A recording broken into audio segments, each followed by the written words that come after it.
മതി മാണിക്കുഞ്ഞ് ആലോചിച്ചത്. ഇനി നാളെ ആവട്ടെ. പിടികിട്ടി. ഫ്ലോറിഡ. എവളല്ലടോ. അവളുടെ അപ്പച്ചനും അമ്മച്ചിയും. ഏതവളുടെ? അനിയും കുഞ്ഞ് കെട്ടാൻ പോണ പെണ്ണിന്റെ അപ്പച്ചനും അമ്മച്ചിയെ അങ്ങ് ഫ്ലോറിഡയിലാണ്, അമേരിക്കയിൽ. സാറ് മിന്നുമായിട്ട് അങ്ങ് എത്തുമ്പോഴേക്കും പെണ്ണ് മൂത്ത് നരച്ചു പോകത്തില്ലയോ? അതിനല്ലേടാ എയറോപ്ലെയിൻ. അതിന് ചാർജ് കൂടുതലല്ലേ? അതുകൊണ്ട് അവര് ഇത്തവണ കപ്പലിൽ വന്ന്. അതാവുമ്പോ പാഴ്ചെലവില്ലല്ലോ. അങ്ങനെയാണെങ്കിൽ ഈ ആലോചന എന്റെ സാറിനേക്കാൾ കൂടുതൽ ചേരുന്നത് ഇവിടത്തേക്കല്ലയോ? ഈ ബന്ധം ഉറപ്പിക്കാൻ മേലായോ? ഉറപ്പിക്കാനും വിളിച്ചു പറയാനും നീ അങ്ങടാ പള്ളി വികാരം കൊള്ളാതെ. മാണിക്കുഞ്ഞ് ഒത്തിരി ഓവറാ, നീ നോക്കോ. നാളത്തെ ഫയലൊക്കെ എടുത്ത് വെച്ചിട്ടുണ്ടല്ലോ. വിളിച്ചോളാം, ഞാൻ തീർത്തോളാം കേട്ടോ.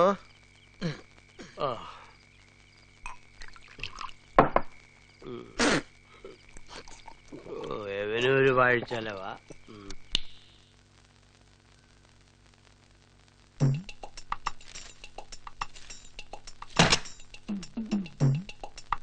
മാണിക്കുഞ്ഞെ,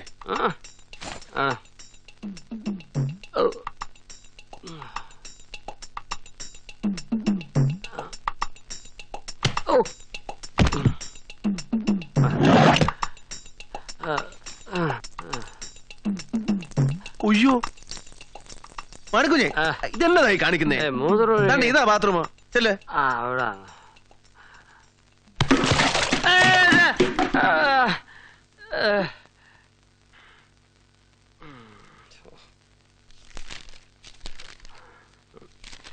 കുട്ടാ. മാണിക്കുഞ്ഞ് എഴുന്നേറ്റോ?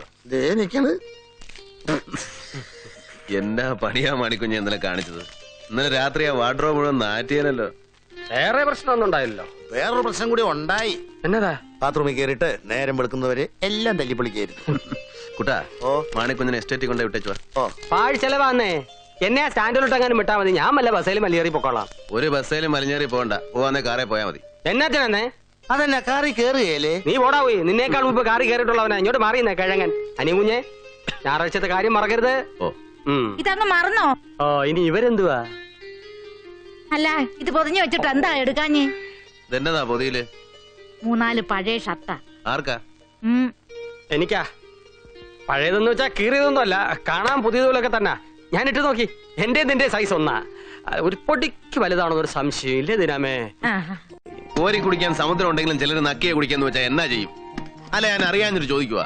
ആർക്ക് വേണ്ടിയാ മാണിക്കുഞ്ഞ് പിച്ചിക്ക് കാണിക്കുന്നേ? കുറെ നാളായി ഞാൻ സഹിക്കുന്നു. ഇല്ല, നിർത്തി. ഇനി പഴയത് ഇടുന്ന പ്രശ്നമില്ല, പുതിയത് മാത്രം. ശരി കൂട്ടാ. പോകുന്ന വഴിക്കേ ആ രാജന്റെ കടയിൽ നിന്ന് മാണിക്കുഞ്ഞിന്റെ അളവിൽ ഒരു 5 ഷർട്ടും കൊണ്ട് വാങ്ങിച്ചോണ്ട് പോയിക്കോ. ഇന്ന് തന്നെ വേണോ? ഞാൻ അവിടെ ചെന്ന് വാങ്ങിച്ചോളാന്നേ. ഇന്ന് തന്നെ വേണം, ഇങ്ങനെ വാങ്ങാൻ വേണം. പറഞ്ഞോട്ടാ. ഇവനിത് എന്നാത്തിന്റെ കേടാ? സാറിന്റെ സൈസ് എത്രയാ? 40 41? 40 ആണെങ്കിൽ സാറിനിടാം. 41 ആണെങ്കിലോ? എനിക്കിടാം. നീ കുറെ ഒലത്തോലോടാവേ. അയ്യേ, ഇതെന്തിനാ? ഇതും കൂടി ഇരിക്കട്ടാവേ. നീ പോ, ഞാൻ ഇറങ്ങുവാന്നേ. ഇറക്കി കഴിഞ്ഞു. അനിയും കുഞ്ഞും കൂടി ഇല്ലയോ ദീനാമേ? ഇല്ല, ഏതോ വക്കീൽ കൃഷ്ണൻ നായരെ കണ്ടിട്ട് വരാമെന്നും പറഞ്ഞു പോയി. ഓഹോ. പെണ്ണ് കണ്ടതിനെ മാറ്റി പിടിക്കു ദീനാമേ. പെണ്ണ് കണ്ടതിനെ കുറിച്ച് അവൻ എന്നാ പറഞ്ഞു? സൂസനെ അവൻ ഇഷ്ടപ്പെട്ടോ? അങ്ങനെ തെളിച്ചു പറഞ്ഞില്ല, പക്ഷെ സംസാരത്തിൽ നിന്ന് ഞാൻ മനസ്സിലാക്കിയേ ഇഷ്ടപ്പെട്ട പോലെയാ. മാണിക്കുഞ്ഞൊന്നും ചോദിച്ചില്ലേ? ഇഷ്ടപ്പെട്ടില്ല എന്ന് പറഞ്ഞില്ല, എന്നാ ഇഷ്ടമായെന്നും പറഞ്ഞില്ല. മാണിക്കുഞ്ഞിന്റെ ഇഷ്ടം പോലെ ചെയ്തോളാൻ പറഞ്ഞ ഞാൻ എന്നാ ചെയ്യാനാ? അല്ല മാണിക്കുഞ്ഞേ, പെണ്ണിന്റെ അപ്പച്ചനും അമ്മച്ചി അമേരിക്കയിലല്ലയോ? ആണെങ്കിൽ എന്നാ? കല്യാണം അങ്ങ് ഉറപ്പിക്കണം. എന്നാത്തിനാ? അല്ല, ഒന്നുമില്ലാലും നമുക്ക് അമേരിക്ക ഒന്ന് കാണാമല്ലോ. വേറെ ഒരിടവും കാണണമെന്ന് തോന്നിയില്ലേ ദീനാമേ? ചെറുപ്പം മുതലേ എന്റെ ഒരു ആശയാ. നേഴ്സിംഗ് പഠിച്ചു അമേരിക്കയിലേക്ക് കയറ്റി അയക്കാമെന്ന് പള്ളിയിലെ അച്ഛൻ പറഞ്ഞതാ. നിങ്ങളല്ലതാ മലഞ്ചരക്കാണോ അങ്ങോട്ട് കയറ്റി അയക്കാൻ? അങ്ങോട്ട് അയക്കുന്നത് പാഴ്ചെലവാണെന്ന് അന്ന് പറഞ്ഞ പള്ളിയിലെ അച്ഛൻ അറിയാമായിരുന്നു. അതാ ഇവിടെ നിന്ന് പോയത്. മനുഷ്യരുടെ ഓരോ ദുരാഗ്രഹങ്ങള്. നിങ്ങൾ പൈപ്പ് തുറന്നിട്ടല്ലേ ദീനാമേ വന്ന് പോയി അടയ്ക്കുന്നേ? വെറുതെ പാഴ്ചെലവ് ഉണ്ടാക്കല്ലേ? കൊച്ചിനെ കൊണ്ട് ഞാൻ തോറ്റു. അത് ഇത് ഒന്ന് തന്നെ. പോളിസിയുടെ പണം അടിച്ച റെസിപ്റ്റ്. പോളിസി രജിസ്റ്റർഡ് പോസ്റ്റായിട്ട് അയച്ചു തരും. അതെ, ഞാൻ ഈ പോളിസി എടുത്ത കാര്യം തൽക്കാലം ഇവിടെ ആരും അറിയരുത്. ക്ലയൻസിന്റെ കാര്യം ഞാൻ ആരുമായി ഡിസ്കസ് ചെയ്യാറില്ല സാർ. പറഞ്ഞതിന്റെ കാര്യമല്ല, പോളിസിയുടെ കാര്യമാണ് ഞാൻ പറഞ്ഞേ. വക്കീൽ സാറിന്റെ കല്യാണം എന്നാ സാർ? പെണ്ണ് കണ്ടതല്ലേ ഉള്ളൂ. ഇനി മനസമ്മതം, പിന്നെ കല്യാണം. എന്താ പോരായോ? എങ്ങനെയുണ്ട് സാർ വക്കീൽ സാറിന്റെ ബുദ്ധി? അല്ല, ആള് കാണാൻ എങ്ങനെയാണ്? കാണാൻ എങ്ങനെ ഉണ്ടായിരിക്കണം പെണ്ണ്? വക്കീൽ സാർ കാണാൻ സുന്ദരനല്ലേ? അപ്പൊ പെണ്ണും. അനികുഞ്ഞേ, ഒരു സബ് ഇൻസ്പെക്ടർ ബാലൻ അനിയൻ കുഞ്ഞിനോട് അത്യാവശ്യമായിട്ട് സംസാരിക്കണമെന്ന് പറഞ്ഞ് 2-3 പ്രാവശ്യം ഫോൺ ചെയ്തിരുന്നു. നീ വന്നാ ഉടനെ തിരിച്ച് വിളിക്കാൻ പറഞ്ഞു. ഏത് നമ്പറിൽ നിന്നാ പറഞ്ഞേ? നമ്പർ കിട്ടി. അനിയൻ കുഞ്ഞേ ഇതാ. ആ മാണിക്കുഞ്ഞു വല്ലതും പറഞ്ഞായിരുന്നോ? എന്ത് പറഞ്ഞാലും ശരി, എന്റെ പോളിസി ടേക്ക് ഇറ്റ് ഈസി. ഈ ചായ കിട്ടിയായിരുന്നോ? ഞാൻ പറഞ്ഞായിരുന്നല്ലോ. ഇങ്ങോട്ട് മാറിയുന്നേ കൊക്കോ. അതെ, പണി കൃഷിയാന്നേലും ഞാൻ വെറും ഊളാനല്ല കേട്ടോടാവേ. അച്ചായന്മാരെന്ന് പറഞ്ഞ മഹാനല്ലവരാ. ഞാൻ ഒന്നും ഉണ്ടായിട്ടല്ല കേട്ടോ, സത്യം കേട്ടത്. അയ്യോ എന്റെ പണി പോയോ. ഉള്ള സത്യം സത്യമായിട്ട് പറഞ്ഞാൽ മതി. കുട്ടനിപ്പോ വരും കേസ് പഠിപ്പിച്ചേരാൻ. ചെല്. ശരി. Good morning sir. Crime number 98/94/95 murder കേസാ. കേസ് ഡയറി സാറിനെ ഏൽപ്പിക്കാൻ SP പറഞ്ഞു. കേസ് ഡയറി ഇതുവരെ ക്ലോസ് ചെയ്തിട്ടില്ല. സാറിന്റെ കൂടി ഒപ്പീനിയൻ അറിഞ്ഞതിന് ശേഷം ക്ലോസ് ചെയ്താൽ മതി SP പറഞ്ഞത്. 2-3 ദിവസമൊക്കെ ഞാൻ ഫ്രീ അല്ലല്ലോ. അടുത്ത ബുധനാഴ്ചയോ വ്യാഴാഴ്ചയോ ഒന്ന് വിളിക്കാൻ പറയും. പ്രതി ഇപ്പോഴും കസ്റ്റഡി തന്നെ അല്ലേ? അല്ല സർ, റിമാൻഡ് ചെയ്തു. സബ്ജക്റ്റ് ഇല്ല. അപ്പൊ SP ഒന്ന് വിളിക്കാൻ പറയും. സർ. ചായ? No thanks. ഓക്കെ.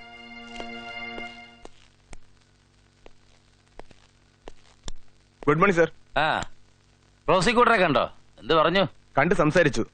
3-4 ദിവസം ഫ്രീ അല്ല. എന്താ അവന്റെ പേര്? കുരുവിള, അനിയൻ കുരുവിള.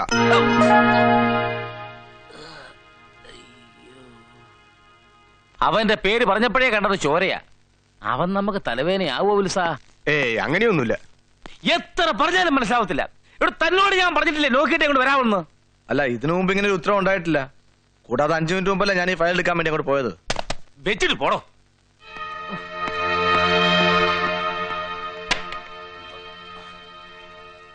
ഉണ്ണിയുടെ വക്കീലാരാ? എന്തെങ്കിലും തീരുമാനിച്ചോ? എന്ത് തീരുമാനിക്കാൻ? ലക്ഷങ്ങളാ ഓരോ വക്കീൽമാര് ഫീസ് ചോദിക്കണേ. ചിലര് കാണുമ്പോഴേ ഒഴിഞ്ഞു മാറും.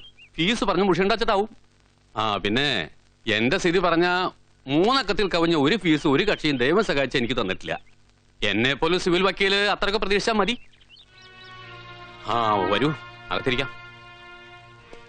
അല്ല തമ്പുരാനെ, അത്ര കേമന്മാരല്ലാത്ത ഇടത്തരക്കാരെങ്കിലും ആയാൽ അത് പോരാ രാജ.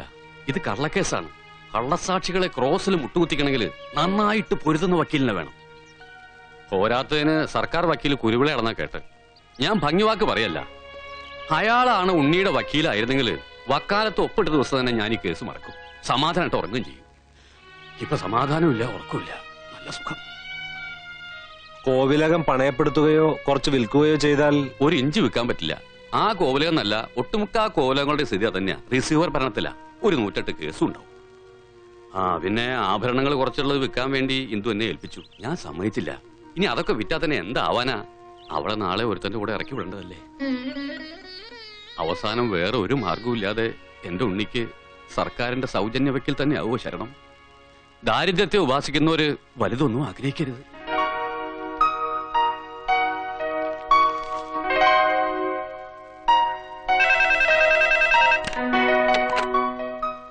ഹലോ.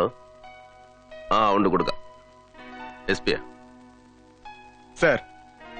Yes sir. പറയാം സർ, പറയാം സർ. എങ്ങനെയുണ്ട്? ജസ്റ്റ് നോക്കിയല്ലേ ഉള്ളൂ. സാറിന്റെ ഒപ്പീനിയൻ പെട്ടെന്ന് അറിഞ്ഞാൽ കൊള്ളാമെന്ന് SP പറഞ്ഞു. സുഗുണപാലനല്ലേ? എന്താ സർ? പ്രോസിക്യൂഷൻ കേസുകളിൽ സുഗുണപാലൻ പൊതുവെ വലിയ താല്പര്യം കാണിക്കാറില്ലല്ലോ. സാധാരണ അയാളുടെ ചായ്വ് പ്രതിഭാഗത്തോടാണ്. പ്രതി ഇത്ര കേമനാണെങ്കിൽ ഒന്നുകൂടെ ഉഷാറാവും. ഇപ്രാവശ്യം എന്ത് പറ്റി വാദിഭാഗത്ത്? ഈയിടെ 2-3 കേസിൽ അതിന്റെ റിഗ്രറ്റ്. അതൊക്കെ അയാൾ സ്വയം തോറ്റുകൊടുത്തതല്ലേ, പിന്നെ എന്തിന്റെ regret? Anyway that is none of my business. Well mister Wilson, see you sir. വരട്ടെ.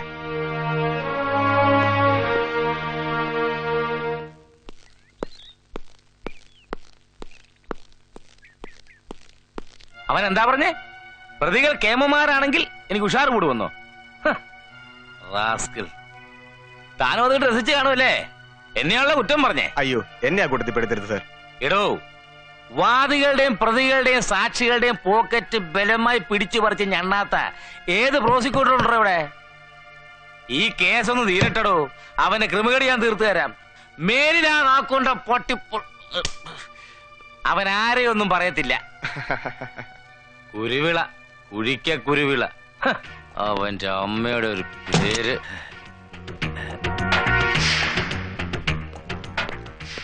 വരൂ. ഇരിക്കണം sir. Thank you. Case study മുഴുവൻ വായിച്ചു. അതിൽ മൊഴി നൽകിയിട്ടുള്ള സാക്ഷികളൊക്കെ എനിക്ക് നേരിട്ടൊന്ന് കാണണം. എപ്പോൾ അറേഞ്ച് ചെയ്യാൻ പറ്റും? എന്താ പ്രോസിക്യൂട്ടർക്ക് വിറ്റ്നസിനെ കാണാൻ അവകാശമില്ലേ? ഇല്ലെങ്കിൽ പറഞ്ഞാൽ മതി. അങ്ങനെയൊന്നുമില്ല, എപ്പോ വേണമെങ്കിലും കാണാം. Then better arrange it. Okay, sir. ഞാൻ വാതിലിന് പുറത്തു നിന്നപ്പോ സാറിനെ പുകഴ്ത്തി പറഞ്ഞില്ലേ? അതിന്റെ കുറെ ഭാഗങ്ങൾ ഞാൻ കേട്ടു. തിരിച്ചതുപോലെ ഞാനും ഒന്ന് പുകഴ്ത്തട്ടെ. നല്ല പച്ച മലയാളത്തില് പ്രാസോപ്പിച്ച് കായും മായും ഒക്കെ ഉപയോഗിച്ച്. പിന്നെ കാതിന്റെ പുളിപ്പുണ്ടല്ലോ, ആസിഡ് ഒഴിച്ച് കഴിയാലും പോവില്ല. വരട്ടെ.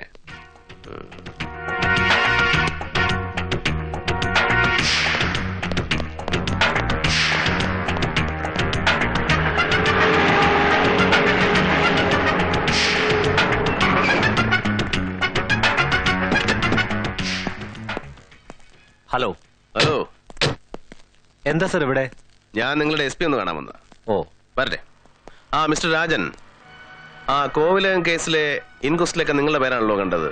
പിന്നീട് അങ്ങോട്ട് DYSP വിൽസൺ ആണ് കേസ് കൈകാര്യം ചെയ്തിരിക്കുന്നത്. ആ മാറ്റത്തിന് എന്തെങ്കിലും പ്രത്യേകിച്ച് കാരണങ്ങളുണ്ടോ? പ്രത്യേകിച്ച് കാരണമൊന്നുമില്ല സർ. കേസ് തുടങ്ങി വെച്ച ഞാനൊക്കെ തന്നെയാ. അപ്പോഴായി പൗരസമിതിയും പത്രക്കാരെല്ലാം ചേർന്ന് കേസാകെ സെൻസേഷനിലാക്കിയത്. വലിയ കേസായ സ്ഥിതിക്ക് ഏതെങ്കിലും സീനിയർ ഓഫീസറെ കൊണ്ട് അന്വേഷിപ്പിക്കാൻ നല്ലതെന്ന് കരുതി വിൽസൺ സാറിനോട് SP കേസ് ഏറ്റെടുക്കാൻ പറഞ്ഞു. അത്രേ ഉള്ളൂ. കൂടാതെ ആ ഫാമിലി എനിക്ക് അറിയാവുന്ന സ്ഥിതിക്ക് ആർക്കൊരു തെറ്റിദ്ധാരണ തോന്നണ്ടല്ലോ, അതൊരു കാരണമാവാം. പച്ചക്കള്ളം. ഇദ്ദേഹം തന്നെ സീനിയറെ സേവ് ചെയ്യാൻ ശ്രമിക്കണം സർ. അവർ ഇദ്ദേഹത്തെ മാറ്റാൻ പ്രത്യേകിച്ച് കാരണമുണ്ട്. ഇദ്ദേഹം ഇൻവെസ്റ്റിഗേഷൻ തുറന്നാൽ അവരുദ്ദേശിക്കുന്ന പലതും നടക്കില്ല. അത്രേ ഉള്ളൂ. ബാലൻ, അവർക്കെന്താ ഉദ്ദേശം? ഈ കേസ് എങ്ങനെയെങ്കിലും തീർക്കണം.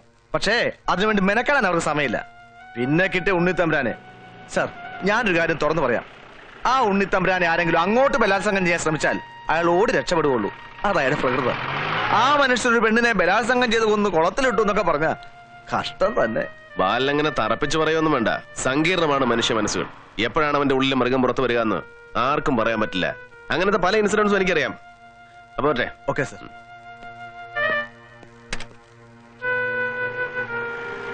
അപ്പോ ഇങ്ങേരെ അവര് ബ്രെയിൻ വാഷ് ചെയ്തു. ബാല, തന്റെ നാവ് മഹാപെശക. താൻ സൂക്ഷിക്കണം. വളരെ കൂടുന്നുണ്ട് കേട്ടോ. ഇത്രയൊക്കെ ദുഃഖത്തിനിടയിലും ഈശ്വരൻ നമ്മളോട് കരുണ കാണിക്കുന്നുണ്ടല്ലോ എന്ന് ആലോചിക്കുമ്പോൾ മനസ്സിനൊരു ആശ്വാസം. ഈ പ്രശ്നങ്ങളൊക്കെ ഉണ്ടായിട്ടും അവർ കല്യാണക്കാര്യത്തിൽ വാക്ക് മാറിയിട്ടില്ല. നീ നിർദോഷിയാണെന്ന് അവർക്ക് തോന്നിക്കാണണം. അവളുടെ സുഹൃതം. ഗവൺമെന്റ് വക്കീൽ അനിയൻ കുരുളയാണെന്ന് കേട്ടു. അയാൾ വാദിച്ച ഒരു കേസും തോറ്റിട്ടില്ലെന്ന് ഇവിടുത്തെ സാറന്മാർ പറയുന്നു. അതൊക്കെ കുറ്റം ചെയ്തവരുടെ കേസായതുകൊണ്ടായിരിക്കും ജയിച്ചത്. ഉണ്ണിയേട്ടന് ഒരു കുറ്റവും ചെയ്തിട്ടില്ലല്ലോ. നമ്മുടെ വക്കീൽ ആരും നിശ്ചയിച്ചു അമ്മാവ? നിശ്ചയിക്കണം. പലരും കണ്ടു. അതിനൊക്കെ സമയമുണ്ടല്ലോ.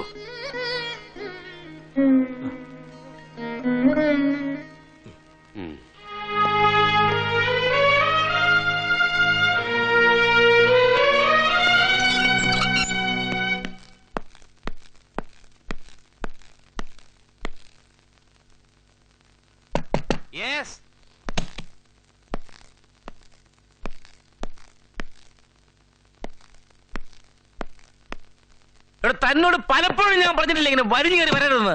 ഞാൻ നോക്കിയിട്ടാ സാർ വന്നത്. നോക്ക് ചെയ്തു. എന്താണ് കയ്യില്? ട്രഷറി കൊടുക്കേണ്ട ബില്ലുകളാ. ഇന്ന് 11 മണിക്ക് മുമ്പ് കൊടുത്തില്ലെങ്കിൽ അതൊക്കെ നാളെ കൊടുക്കാം. സാറിന്റെ TA ബില്ലുകളാ കൂടുതൽ. നാളെ കൊടുക്കാം അല്ലേ സാർ? ഇങ്ങോട്ടോ. നാളത്തേക്കൊന്നും ഉണ്ടാക്കണ്ട.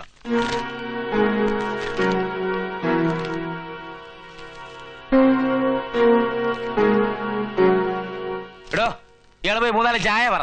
ഞാൻ കോൺസ്റ്റബിളിനെ അയക്കാം സാർ. ഇയാള് പോയി പറഞ്ഞാൽ എന്താ? ഇയാള് പറഞ്ഞാ മതി. ഓ, ദുരഭിമാനം.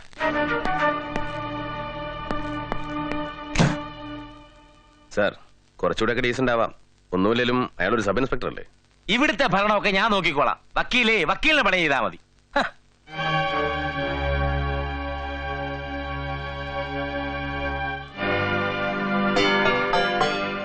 വരൂ.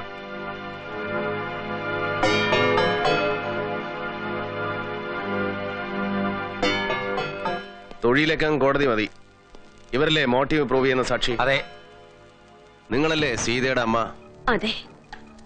ഉണ്ണിത്തമ്പുരാൻ ഒന്നിൽ കൂടുതൽ തവണ മകളോട് മോശമായി പെരുമാറാൻ ശ്രമിച്ചതായി സീന നിങ്ങളോട് പറഞ്ഞതായി നിങ്ങൾ പോലീസിൽ കൊടുത്ത മൊഴിയിൽ പറഞ്ഞിട്ടുണ്ട് സർ. കാലത്ത് BA-യും MA ഒക്കെ പഠിച്ച ഒരാൾക്ക് ജോലി കിട്ടാൻ വലിയ ബുദ്ധിമുട്ടാണ്.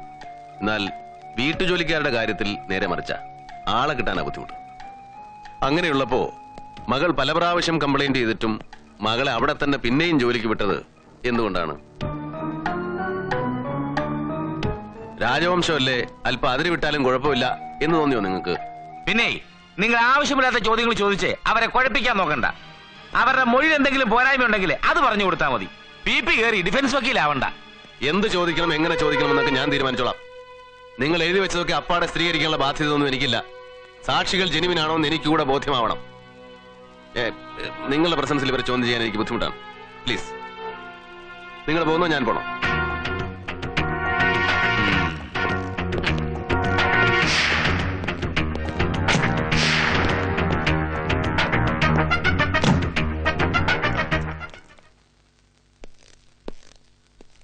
എന്റെ അമ്മോ തൊലയ്ക്കും, അയാൾ എല്ലാം തൊലയ്ക്കും. എന്നെ നശിപ്പിച്ച അയാൾ അടങ്ങൂ. തനിക്ക് എവിടുന്ന് കിട്ടിയോടോ ഈ സാധനത്തിനെ? ഒരു കാര്യം ചെയ്, താൻ ആ വാലടച്ച് കുറ്റിയുടെ പണ്ടാരം മിണ്ടാതെ വരും. എന്റെ അമ്മോ ദേ വന്നു. ഹലോ. Yes yes. ഇത് മുഴുവൻ അസംബന്ധമാണ്. മൊഴികൾ, രേഖകൾ, സാക്ഷികൾ എല്ലാം കൃത്രിമമാണ്. ക്രൈമുമായിട്ട് പുല ബന്ധം പോലുമില്ല. ചില ജെനുവിൻ കേസുകളിൽ ഒഴിച്ചുകൂടാനാവാത്ത സാഹചര്യങ്ങളിൽ ചില ലിങ്ക്സ് കണക്ട് ചെയ്യാൻ 1-2 സാക്ഷികളെ പ്രോസിക്യൂഷൻ മാനിപ്പുലേറ്റ് ചെയ്യാറുണ്ട്. പക്ഷേ 100% കള്ളസാക്ഷികളും രേഖകളും കെട്ടിച്ചമച്ചൊരു കേസുണ്ടാക്കാൻ ഈ ഭൂമി മലയാളത്തിൽ നിങ്ങൾ ഒരാളെ കൊണ്ട് മാത്രമേ കഴിയൂ. അല്ല, മനസ്സിലാകാഞ്ഞിട്ട് ചോദിക്കുക, നിങ്ങൾ എന്തോന്നാ പറഞ്ഞോണ്ട് വരുന്നത്? ഒരാൾ കൃത്യം ചെയ്തതിന് മുമ്പ് അതിൽ സാക്ഷിയാകേണ്ടവരെയൊക്കെ മുന്നറിയിപ്പ് നൽകി വിളിച്ചു നിർത്തി ആ കൃത്യം ചെയ്യണമെന്ന്. പ്രതി കുറ്റം ചെയ്തതെന്ന് ബോധ്യമായാൽ അത് തെളിയിക്കേണ്ട ചുമതല പോലീസിനാണ്. 10-30 വർഷമായി സാറേ ഈ വേഷം കെട്ടി ആടാൻ തുടങ്ങിയിട്ട്. ഇനിയിപ്പോ ഒരു കേസ് എങ്ങനെ ഫ്രെയിം ചെയ്യണമെന്ന് എന്നെ ആരും പഠിപ്പിക്കണ്ട. കട്ടവനെ കിട്ടിയില്ലെങ്കിൽ കിട്ടിയവനെ കള്ളനാക്കുന്ന പരിപാടി നടപ്പില്ല. കേസ് തെളിയണമെങ്കിൽ മെനക്കെടണം, അധ്വാനിക്കണം. ശരീരം കൊണ്ട് മാത്രം പോരാ, ഇതുകൂടെ പ്രവർത്തിക്കണം. എന്നിട്ടും പ്രയോജനം ഉണ്ടായില്ലെങ്കിൽ പോയി തൊലയട്ടെ. തെളിയാത്ത എത്രയോ കേസുകൾ എത്രയോ സ്റ്റേഷനിൽ കെട്ടിക്കിടക്കുന്നു. അതിനോട് ഒരെണ്ണം കൂടെ കൂടും. എന്നാലും ഒരു നിരപരാധി അപരാധിയാക്കരുത്. അങ്ങനെ സംഭവിച്ചാൽ നമ്മുടെ ജുഡീഷ്യറിക്ക് തന്നെ അത് കളങ്കമാവും. വേണ്ട സാർ, ജുഡീഷ്യറിക്ക് കളങ്കമുണ്ടാക്കുന്നൊന്നും സാർ തൊടണ്ട. നിങ്ങൾക്ക് ഒഴിഞ്ഞു മാറാം, അതിനുള്ള സ്വാതന്ത്ര്യം നിങ്ങൾക്കുണ്ട്. നിങ്ങൾക്ക് വരെ എൻഗേജ്മെന്റ് ഉണ്ടെന്നോ പ്രതികളെ പരിചയമുണ്ടെന്നോ സുഖമില്ലെന്നോ എന്തെങ്കിലും പറഞ്ഞ് ഒഴിഞ്ഞെന്നാ മാത്രം മതി. ഈ കേസ് എനിക്ക് റാപ്പോർട്ടുള്ള വേറെ ആരെങ്കിലും വെച്ച് ഞാൻ ജയിച്ചോളാം. ജയിക്കില്ല സാർ, ജയിക്കാൻ ഞാൻ അനുവദിക്കില്ല. പ്രഥമ ദൃഷ്ട്യാ കേസെടുക്കാൻ പോലും തെളിവിനകത്തില്ല. ഒരു നിരപരാധിയെ കരുവാക്കി പതക്കവും പ്രമോഷനും ഇവിടെ ആരും നേടണ്ട. ഞാനിതൊക്കെ ഓപ്പൺ കോർട്ടിൽ ഡിക്ലെയർ ചെയ്യും. അപ്പൊ കാണാൻ ഏത് കോടതി കേസ് കേൾക്കുന്നു. ഞാനും ഈ ചെരപ്പ് തുടങ്ങിയിട്ട് കുറെ കാലമായി.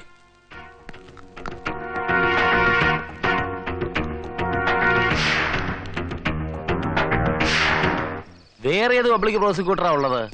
നമുക്ക് ചേരുന്ന ഒരാൾ? എല്ലാവരും എൻഗേജ് ആണ് സർ. അതുകൊണ്ടാ അന്ന്.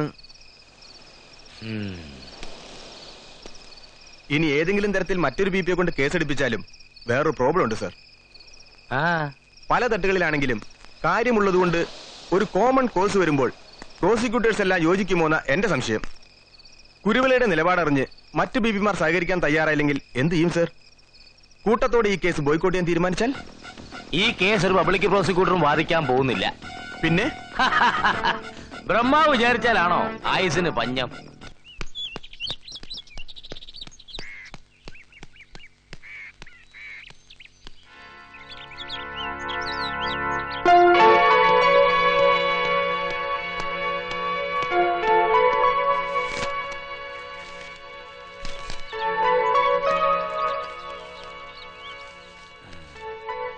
കോവിലകം കേസ്. സുപ്രസിദ്ധ ക്രിമിനൽ അഭിഭാഷകൻ Jagadish T Nambiar, special prosecutor.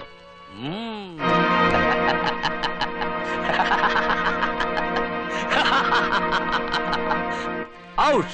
U are out from this case for ever. ഇനി താൻ മൈക്ക് വെച്ച് ഡിക്ലെയർ ചെയ്തു. കേൾക്കാൻ ആരും കാണില്ല, താൻ മാത്രമേ ഉണ്ടാവൂ. കേസ് അന്വേഷിക്കുന്ന ഉദ്യോഗസ്ഥന് ആവശ്യം വന്നാൽ സ്പെഷ്യൽ പ്രോസിക്യൂട്ടർ സേവനം തേടാം. ആ റിക്വസ്റ്റ് കോർട്ട് അംഗീകരിച്ചേ പറ്റൂ. അതിന് നിയമസാധുതയുണ്ട്. മറ്റാരായിരുന്നെങ്കിലും ഈ പ്രോസസ് കംപ്ലീറ്റ് ചെയ്യാൻ 10-15 ദിവസം വേണ്ടി വന്നേനെ. എനിക്ക് 24 മണിക്കൂർ പോലും വേണ്ടി വന്നില്ല. ഇപ്പോൾ മനസ്സിലായി കാണും സുഗുണപാലന്റെ റേഞ്ച് എന്താണെന്ന്. ഇതുവരെ എനിക്ക് ഈ കേസ് ജസ്റ്റ് എ കേസ് മാത്രമായിരുന്നു. പക്ഷേ ഇനി ഇതിന്റെ പ്രസ്റ്റേജ് ആണ്. എനിക്കിത് ജയിച്ചേ പറ്റൂ. My foot. How dare you say that? മേൽത്തട്ടിലുള്ള യജമാന്മാരുടെ കാല് കഴുകിയ വെള്ളം തീർത്ഥം പോലെ 365 ദിവസം സേവിക്കുന്നവർക്ക് ഇതിലപ്പുറവും സാധിക്കും. ആ റേഞ്ചും ഇൻഫ്ലുവൻസും കോടതിയുടെ മതിൽ പുറത്തേ നിൽക്കൂ. അത് നമുക്ക് കാണാം. ഞാനും ഈ ചെരുപ്പ് തുടങ്ങിട്ടെ കുറെ കാലമായി വക്കീലേ. എങ്കിൽ അതെങ്കിലും വൃത്തിയായിട്ട് ചെയ്യണം സാർ.